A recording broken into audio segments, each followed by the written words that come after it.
விடாதீங்க. நம்ம ஃப்ரெண்டு ஒருத்தன் ரொம்ப நாளாக மாப்பிள்ளை துபாயில் தானே ஒர்க் பண்ணுறேன், அங்கே தான் பில்டிங்ஸ்லாம் சூப்பராக லைட் சிட்டிலாம் பயங்கரமாக இருக்குது மாப்பிள்ளை, வீடியோ போட்டு ரொம்ப நாளாக கேட்டுட்ருக்கான்.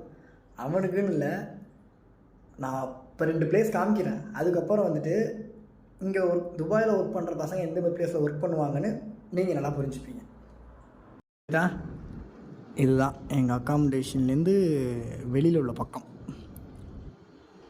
இப்படி தான் இருக்கும். இங்கே வேறு எதுவும் பெருசாலாம் இருக்காது. அப்படியே இந்த பக்கத்துலேருந்து பார்த்தீங்கன்னா அதான் கம்பெனி அக்காமடேஷன். இது மட்டும்தான், அவ்வளோதான். இதுதான் இருக்கும். இதுதான் நம்ம இருக்கிற பிளேஸு. இப்படி தான் இருக்கும்.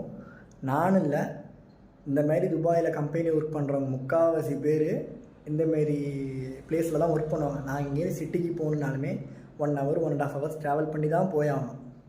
தெரியுதா மாப்பிள்ள, உனக்கு தான் இந்த வீடியோ. ஸோ இந்த மாதிரி சொல்லிட்டு இருப்பாங்க பார்த்தீங்கன்னா, மாப்பிள்ள துபாயில் இருக்க உனக்கு என்னடான்னு சொல்லுவாங்க. அவங்களுக்குலாம் இந்த வீடியோ கண்டிப்பாக ஷேர் பண்ணுங்கள். அப்புறம் இன்னும் எத்தனை தமிழ் உறவுகள் இங்கே ஒர்க் பண்ணுறீங்கன்னு எனக்கு தெரியல. ஸோ அவங்களாம் வந்து கமெண்ட்டில் ஒரு மெசேஜ் போடுங்க. நெக்ஸ்ட் வீடியோவில் பார்க்கலாம். டாடா, பை.